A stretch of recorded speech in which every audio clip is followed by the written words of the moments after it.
Hey everyone, good morning. It's about 8:37 in the morning. It's Monday the 9th of November 2020. Lots of stuff to talk about here, so I'm not going to spend a whole lot of time with my intro. We're going to be talking about S&P 500. We're going to be talking about Nasdaq, and we're going to be talking about Bitcoin. If there's any asset or company or anything that you want me to look at, just to go ahead and utilize the YouTube chat for that.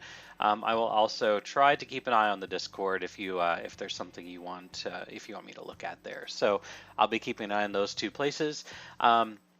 And yeah, so we've got lots to talk about. Let's just do the normal disclaimers. This is not financial advice. I'm not your financial advisor. You're responsible for your own trades, managing your own risk, doing your own research, and this is just my opinion on the market. So let's go ahead and get right at it. We're going to start again with the S&P 500 using the ES chart. We've been keeping an eye on this for a while. I figured that we were in a wave 4. It looks like wave 4 is complete, which means we are now on our way to finish wave 5. When wave 5 is done, we'll do a pullback. But for right now, we look like we're starting, we're starting this move up here, and obviously we're up quite a bit. I'm going to talk a little bit about these channels that I've got on here, and both of them are now they're long gone basically at this point. So I'm going to talk a little bit about those. But what I can now confidently say is we have an ABC, ABC, ABC here to finish a WXY correction. That completed wave 4. And that was wave 4 on our higher degree. So we've got our 1, 2, 1, 2, 3, 4, 5 into the 3, WXY into the 4, and now we're on our way. We're on our way working on putting in this 5 up here. We're putting in the 5 up here. I have historically been talking about 4,000 for the S&P 500. I'm going to go ahead and just do this, kind of zoom in a little bit on this correction. Again, historically, I've said that we were probably going to go up to, right around 4,000. It's possible we go higher than that by the end of the year. Again, we're talking about, a turn, around Christmas time. Around the new year, we're going to get a pullback. There is no doubt about that, because it's happened historically in previous years. We'll do a big run up, and then there'll be a lot of people, taking profit. You can call it parents taking cash out and getting ready for holiday expenses. So this could be all the way out here. It would not surprise me one bit for this to come all the way out here to sometime in late December. All right, so what are we going to have up to then? All right, so we've got a couple channels here that we need to just talk about briefly. Okay, so let me just zoom out again just a little bit more and zoom in here. All right, so what we were looking at last week, we were taking a look at some important pivot points. We were looking at this guy right here, this guy right here, this one down here, excuse me, and this one right here. These were the 4 pivot points that we were paying attention to. All right. So what you had a lot of people that were talking when we were making this move right here. They were talking about a cup and handle. All right. This is why I don't like these types of formations, because people were talking about the cup and handle. We were going to be moving up, and we went down pretty significantly. But when we were down here, people were talking about the cup and handle being confirmed. We were doing a breakout, and it was just going to move up significantly, and that didn't happen at the time. We pulled back. One way or another, we created 2 channels based on those 4 pivot points, right? So we have this channel right here, and I don't want to change the colors on it, but we have our downtrend. We have this point right here, this point up here, and this point down here. This is what we were talking about when we were talking about our target down here at 31.50, right? If we were following that channel, basically we were talking about this A, B, and then working our way down lower. Okay, obviously this pivot held, and we went higher. So then what did we have? We had another channel that we were paying attention to, and that was based off of this pivot right here, this pivot right here, and this one all the way back here. All right, and at the time that looked like it was going to be breaking out. And I don't know if I've got it over on my other chart over here. I do. So what I was saying last week, I said that if we consolidated up here at the upper part of this channel, we didn't get a clear rejection, we were probably going to break up higher, and that's exactly what happened, right? Obviously, it didn't take as long, but you can go back to my video on Friday. I was talking about this. I said, hey, Aaron, how's it going?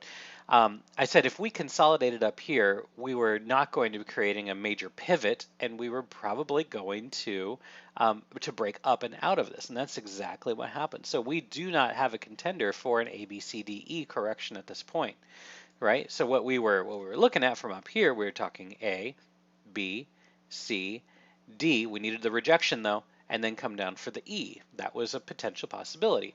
Obviously, that didn't happen. So now what do we have?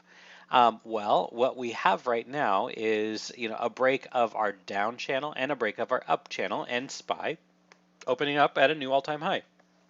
Who would have known? Historically, Democrat presidents have been very good for the stock market. We talked about this on the Discord last week. The percentage gains when there is a Democrat in office is actually higher than if a Republican were in office. Typically, Republicans are in office when markets are correcting, and when Democrats are in office, the market tends to outperform a Republican leadership. And you can go back and look at history. That is not giving my political bias in any way, shape, or form. That is just data. That's all it is. So, from down here, we would expect there to be some kind of an impulse, and I believe we are in the middle of the impulse. We're going to get a pullback, all right? We're going to get a pullback, and because this looks so strong, going from all the way down here at the bottom, wherever we do get that pullback, I'm really only expecting it to come down to the 382. I'm not expecting it to come down to the 50 or the 618 right now. I'm expecting a little pullback. Would not surprise me one bit for us to come back and test this upper. So if we got rejected up here, a pullback, and this goes all the way through, gosh, Wednesday, it wouldn't surprise me one bit for us to find our way back down at 3,500. Wouldn't surprise me. Wouldn't surprise me one bit. So I guess what I'm trying to say right now is be careful chasing the green. If you're not already in a trade, it's really risky, because you've got a point of diminishing returns at this point where we have passed all-time high, and now we look like we have a blue sky breakout, but we do have some technical technical reasons why this is potentially going to be seeing a pullback sometime soon. One reason we've got this channel, another reason we've got this channel. Obviously, both of those are not in play right now, but very easily they could come back and we could retest this as support. So just watch out for something like that. This is a very, very, very green open, and it's a green open based on a series of positive news. We've got COVID vaccines being 90% effective. We've got a Democrat president potentially in the making. All of these things are catalysts for this. Let's take a look at NQ real quick. Not to talk too much about this. One real interesting thing that I noticed on NASDAQ is the fact that this little guy has not made a new all-time high yet, where the S&P 500 has, and also the drop, an hour and a half, 2 hours ago, the drop was much more severe than it was on the S&P. So really, NASDAQ did a retest of this down channel, right? So that has happened, and so potentially this guy could be moving up a little bit more. I think the counts are different on NASDAQ than it is on the S&P 500. I think the S&P 500 is the middle of wave one, whereas this guy, I think he's working on a wave 4, going to be doing a wave 5. So I think this guy will consolidate up here and then finally push up a little bit. But even though the S&P even though the S&P 500 seems to be a little more bullish this morning, I think NASDAQ is going to be the one that we see the most positive gains in the near future compared to this moment in time right now. Okay, so, and just for the record, what I mean by that is S&P 500, S&P is making new highs. NASDAQ is not. Markets don't always move in the exact in the exact ratio as another index like NASDAQ versus S&P, but the fact that NASDAQ, it looks like it's being suppressed when you compare it to the S&P 500. I think when this is allowed to move, it's going to move more compared to the S&P 500, just because the S&P is going to see a pretty significant pullback. Another reason why I'm cautioning buying right now. Let's take a look at Bitcoin. All right, I'm going to take a look at this chart. So we were talking about this last week, talking about our parabolic move up. So far, it's a mini parabola. It's not huge, but it's a mini parabola. You have to acknowledge that. We've had a nice move up here. We've got a good significant pivot down here. So let's just go ahead and pull this guy up and over here, because I think we've got another pivot that we need to pay attention to now. And that's this guy right here.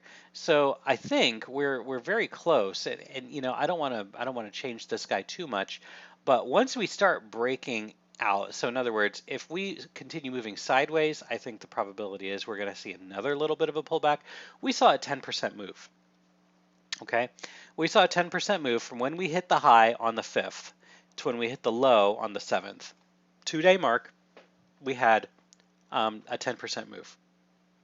So, you know, what I can say is, you know, we may see a little bit of a pullback, but I also think Bitcoin still has that potential to make its way up to 16,900, 17,000.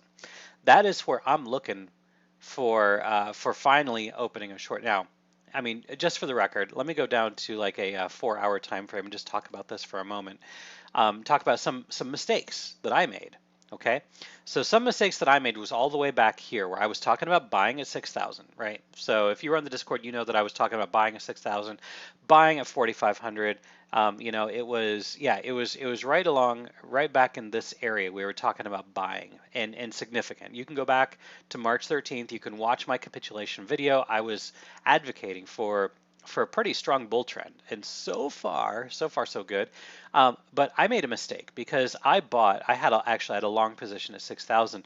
I tried shorting at 7,000. I had $1,000 in my favor, and I tried shorting, and I ended up getting stopped out. Then I tried shorting again. I want to say it was about 8,000. I think it was right around here, and I got stopped out.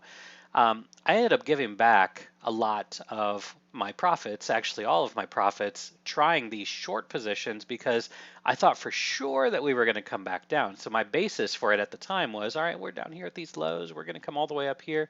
So naturally, we're going to come all the way back down to the 50.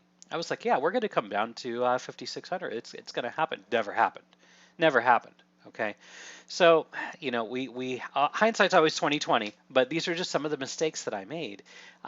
Even though I had $1,000 in my favor, my short position was in excess of my long position. Therefore, when I was losing, I was losing more than I was gaining on the long. So that's where I made my mistake. But I still believe that we can and probably will see a retest of these highs up here.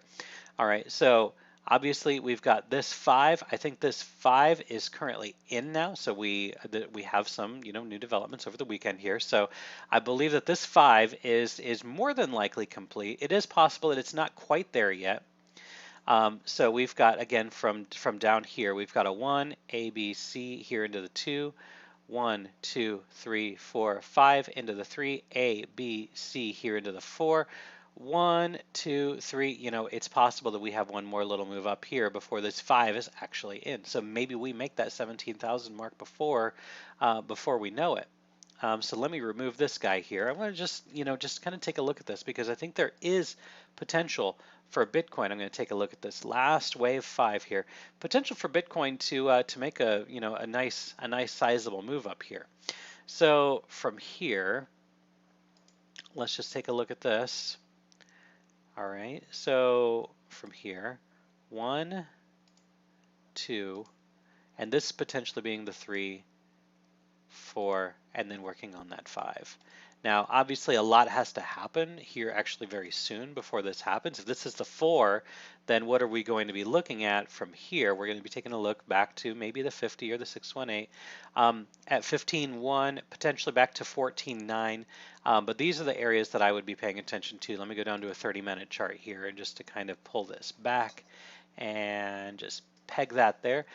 You can see how you can make a case for this, because it's very possible this correction is complete, because we're talking about on a lower time frame in a move that looks highly parabolic, A, B, C. Okay, so we've got that guy to finish putting in this wave 4. Then from there we should have a 1, 2, 3, 4, 5, and this looks good right now. This looks really good actually. So from down here, 1 ABC 2, 3 ABC 4, and 5. That looks like a completed move. So we should be seeing a little bit of a correction here. So I can see a path right here from right there, A, B, and then maybe we come back down here.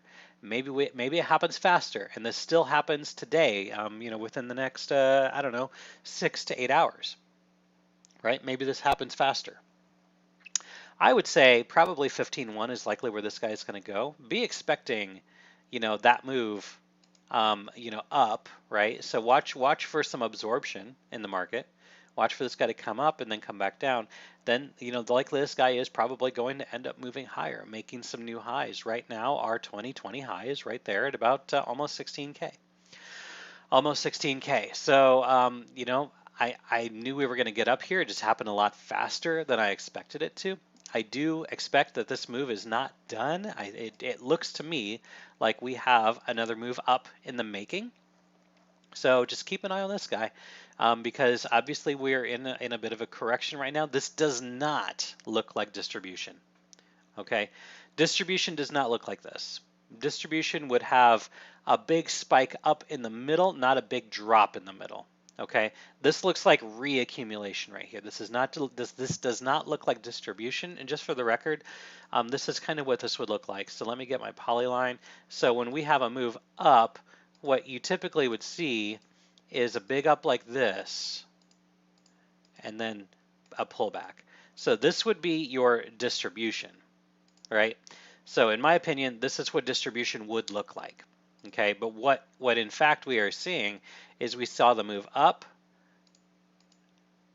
pulled back, up, big drop, pull back to equilibrium, and then now we are seeing something like this. This looks like we want to continue moving higher. This looks like reaccumulation. What we are working on right now looks a lot like reaccumulation. It does not look like distribution.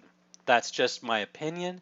It looks like it wants to continue moving higher, so I am not shorting right now. If I did enter a short, if you wanted to enter any kind of a short position, you should be doing it as a scalping basis and not as a longer swing trade, because I saw a lot of people trying to get short up here thinking that they were catching the top, right?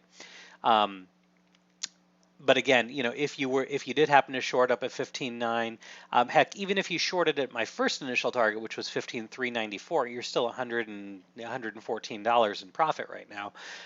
But I wouldn't bet on this holding, and maybe it will, and maybe this will just fall, right? I don't see evidence of that happening just quite yet, though. Yeah, we did have a little bit of a pullback here, but we got bought up completely, all the way back to the equilibrium. So, just be very cautious of this. I want to take a look at gold. All right, so let's just take a look at gold here for a moment, because gold had a really, really, really steep drawback, right? Stock market rallies, gold is dumping. What's happening with the stores of value? Okay, so pay attention to gold, because this pullback is significant. Okay, what this now looks like to me, this is not a 1, 2, 3. This rejected at the 123.6. So because of that, what this actually looks like to me is more of an A, B, C. Okay, um, not good, not good. So from here, we see we've got a little bit of an A, B, C. All right. So that finished that move. Let me just go ahead and put this on here. We'll do that. Change the degree and the color. Okay. So this looks like an A, B, and then we finish up the C up here. This is not good. Okay. Obviously this is a distribution, right? So we had a push up and then a clear distribution. I mean, look at that. That looks awful. It looks absolutely terrible. All right, so we were looking at this. It looked like it wanted to move higher, but it did not make the 1618. Did not make the 1618. It got up to the 123.6, which is a trend-based fib analysis based on this pivot down here, this pivot up here, this pivot down here. We have first move, second move, third move got rejected at the 123.6, clear rejection, right? This does not look like it wants to go back to all-time highs. Watch out for Bitcoin doing this, right? If Bitcoin does this, I mean, this looks like a crypto chart right here. This pullback is highly concerning, right? How much of a pullback was that? From right here all the way down to even where we're at right now, that's 4%. We potentially pulled back 4.5%. But it's starting to get bought up a little bit, but this is not looking all that great. So, is this a W, X, Y, X, Z? That I don't know yet. That I don't know yet. But for right now, even though I am bullish on gold, right now this looks really bad. I would be a buyer down, probably at 1850, maybe going all, yeah, I'd say 1850. I would be a buyer if it did happen to get down there. But as of right now, this looks really bad. I'm not a buyer just quite yet. Even if I go down to like say a like a 5-minute chart, I don't see really any signs of this guy, starting to make a recovery. Now, if I start to see something like this, where we go up here, pull back, then up here, pull back, and then finally eventually make our way up here, that would be very, very bullish, right? That would look very similar to what Bitcoin did over the weekend. But the reason why I use those particular points for the pullback is because we need to start flipping support and resistance levels. So we've got support, which would now be resistance. So if we can overtake these and count them as support, overtake, count as support, and then here's another resistance level that we have to pay attention to right there, right? We need to start overtaking these. And once we flip even just one of them, that's a sign of strength for me. So as of right now, it doesn't look like that this is done yet. But once we start overtaking some of these support and resistance levels, that would be a little better for me at least, and I would feel a little better about my my current gold position. So we were talking, I want to say it was back here, back in late September, we were talking about buying an ETF on gold. So we were talking about that back here. That trade, I believe, is still in profit, but this pullback, it's concerning. Pullback is concerning. Again, going back to the store of value narrative, very concerned about this because if the markets are going to start rallying, money is going to start rotating. And when money rotates, you're typically too late. For instance, right here, obviously money left gold and moved into the stock market. So is it too late? Well, a lot of people, a lot of retail can't trade for another, well, actually, a lot of them probably can start trading right now, as of about 1 minute ago. But this already happened, right? So potentially you're too late. If anything, you could be trying to buy gold right now and trying to catch a bounce on that. But I still maintain that while the stock market, the S&P 500 specifically, still can move up a little bit, I think you are already reaching the point of diminishing returns. So just be very careful this week. And all right, I think that's all that I've got for right now. I didn't see any suggestions in the YouTube chat. I didn't see any suggestions in the Discord. So I'm going to go ahead and end the video right now. If this video did help you in any way, shape, or form, like, subscribe, share, all that good stuff. And of course, wherever you are in the world, I hope you're having a good day, good night, and a good evening. Take care, everyone.